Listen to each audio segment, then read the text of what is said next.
세조 12년 세조는 잠을 자다가 큰 가슴에 통증을 느끼고 잠에서 깼다고 합니다. 그런데 세조 머릿속에는 흉통이 아닌 전혀 다른 것이 남아 있었다고 하는데요. 바로 꿈에서 본 현호색이라는 식물이 강렬하게 기억났다고 해요. 세조는 즉각 의원들을 불러서 증상과 현호색에 대해서 말했습니다. 그러자 의원이 말하기를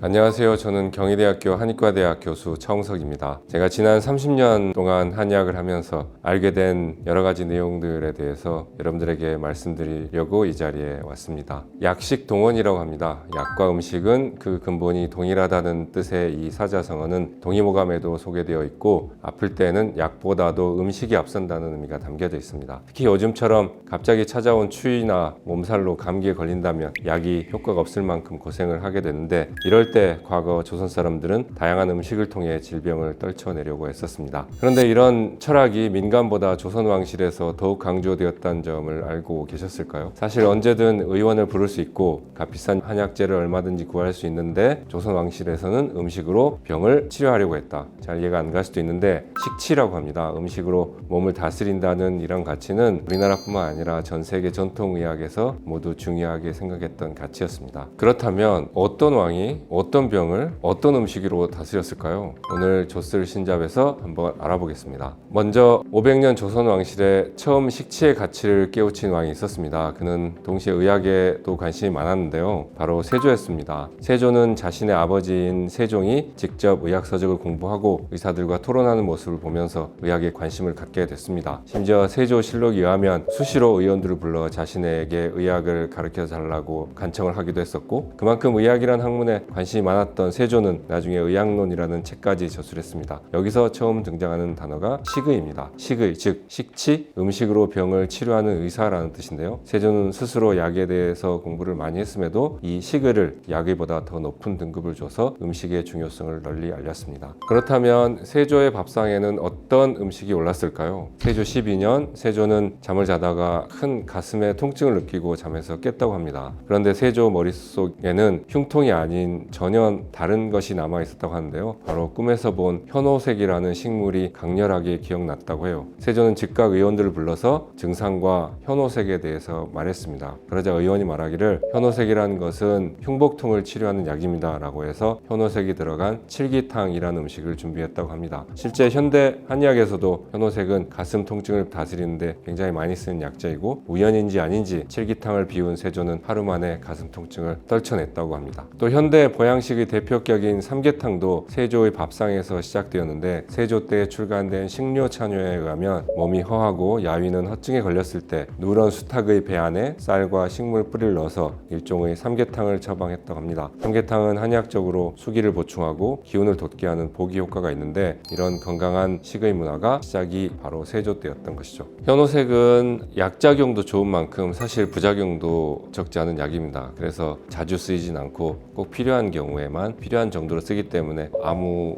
때나 두루두루 먹을 수 있는 약은 아닙니다. 이번에는 왕이 아니라 조선 왕실의 주된 질병을 하나 찾아보려고 합니다. 바로 만성 위장병인데요. 실록에서 가장 많이 등장하는 질병이 바로 이 속 불편함, 체하고 더부룩하고 그런 소화 관련된 병들이 많습니다. 아무래도 과도한 업무로 인해서 불면, 운동 부족 같은 생활 습관이 소화 불량으로 이어진 것이죠. 따라서 왕에게 처방된 식치 역시 다양하고 다채로웠습니다. 먼저 인조가 사랑했던 위장병의 음식 치료는 구선왕도구라는 약이었습니다. 9가지 식물 뿌리를 가루로 만들어 떡이나 죽으로 만든 구선왕도구는 동의보감에서도 비장과 위장을 도와서 소화를 잘 되게 한다며 위장병에 권장하고 있습니다. 조선 왕실에서는 다양한 왕들이 구선왕도구를 밥상에 올렸습니다. 붕어 또한 소화에 좋아서 여러 왕들이 아끼던 음식 재료였습니다. 붕어 된장국, 붕어 순채국, 사인 붕어탕 등 궁중 음식으로 기록에 남아있는 것만도 수십 가지입니다. 붕어 자체만으로도 소화기관을 튼튼하게 하고 몸에 부종을 내릴 뿐 아니라 순채와 함께 넣고 끓인 국은 위장병의 특효약처럼 쓰였습니다. 마지막으로 가장 장수한 왕 영조 역시 식치를 사랑했는데 놀랍게도 이분은 무를 특히 즐겨했습니다. 영조의 경우는 장수를 했던 왕이만큼 소화불량에 대한 기록도 많은 왕이기도 한데 그럴 때마다 영조는 무를 찾았습니다. 다만 무에는 찬 기운이 있어서 오히려 소화를 가끔 방해하기도 하는데 영조는 이것을 알고 생강을 넣어서 볶아 먹거나 특히 소화에 좋은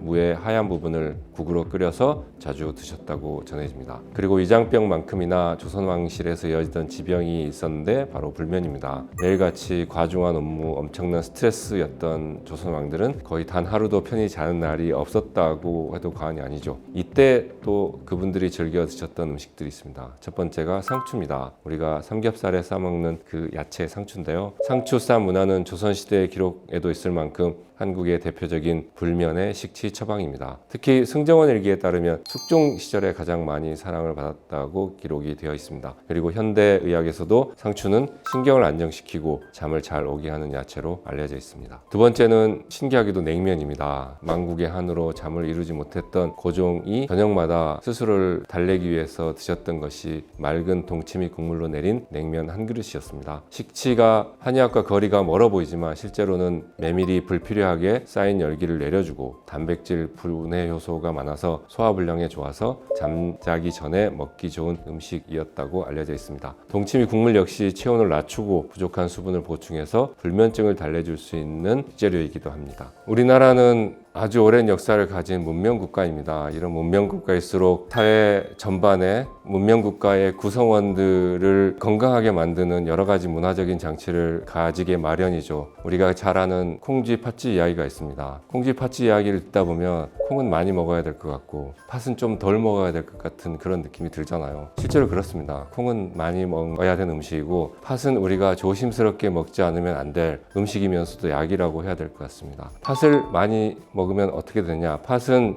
약재 중에 열을 내리는 작용을 가지고 있습니다. 열을 내릴 작용을 가지고 있다는 건 그것을 장복하거나 오래 먹었을 때는 여러 가지 대사에 장애를 줄 수 있다는 의미죠. 그래서 우리나라에서는 콩을 가지고 만든 음식들은 많이 있지만 실제로 팥을 가지고 만든 음식은 그렇게 많지 않습니다. 그리고 제가 또 하나 꼭 이야기하고 싶은 게 녹두에 관한 내용입니다. 조선시대 숙종은 장희빈 사건으로 워낙 잘 알려진 분이라서 여자관계가 복잡할 거라고 오해를 많이 받으시는 분인데 실제로는 정반대입니다. 본부인 인현황후가 후사가 없어서 장희빈을 들였고 장희빈과의 사이도 틀어져서 장희빈은 나중에 사약을 받고 죽었죠. 그 뒤론 본부인 인현황후에게 끔찍하게 잘했습니다. 인현황후는 후사도 없었지만 몸이 많이 아팠습니다. 장희빈을 내치고 인현황후를 다시 들였는데 그때는 인현황후의 병색이 이미 강했을 때죠. 그래서 숙종이 내의원 의사들에게 거의 매일같이 묻습니다. 그러면 내의원에서는 의녀들 시켜서 오늘은 뭘 드시고 상태는 어떻고 하고를 보고했습니다. 그래서 승정원 일기에는 인현왕후 사망 전 2년의 치료 기록이 상당히 자세히 기록되어 있습니다. 인현왕후 치료 중에 가장 많이 등장하는 것이 녹두죽입니다. 몸에 열은 나는데 식사는 못하면서 열은 내려하고 곡기도 채워야 하고 그럴 때 썼던 것이 녹두죽입니다. 저도 팥하고 녹두는 굉장히 좋아하고요. 주변 분들에게 속에 우라가 있을 때 이 팥으로 된 음식을 드시라고 가끔 권하기도 합니다. 실제로 저는 여름마다 녹두를 보리차처럼 끓여서 생수 대신해서 먹기도 합니다. 그러면 의외로 속이 시원하게 내려가는 그런 느낌들을 자주 받기 때문에 먹고 있습니다. 식치, 즉 음식으로 몸을 다스린다, 몸의 불균형을 해결한다는 이런 의미는 예전 전통시대뿐만 아니라 현대에도 우리가 이어가야 할 가치입니다. 먹는 것이 약보다 늘 중요하죠. 어떤 식습관을 가지고 있느냐가 병을 예방하기도 하고 때로는 병을 치유하기도 하고 도리어 반대로 병을 불러오기도 합니다. 우리 오랜 한민족의 몸에 양약보다는 한약이나 식치가 훨씬 적합한 처방일 때도 많습니다. 추운 겨울 혹여 허한 기운이나 몸살 또 여러 질병이 들어선다면 조선 왕실의 수라상에 올랐던 음식으로 달래보는 것은 어떨까 생각합니다. 오늘 내용은 여기까지 마무리하고 다음에는 더 좋은 영상으로 찾아뵙겠습니다. 감사합니다.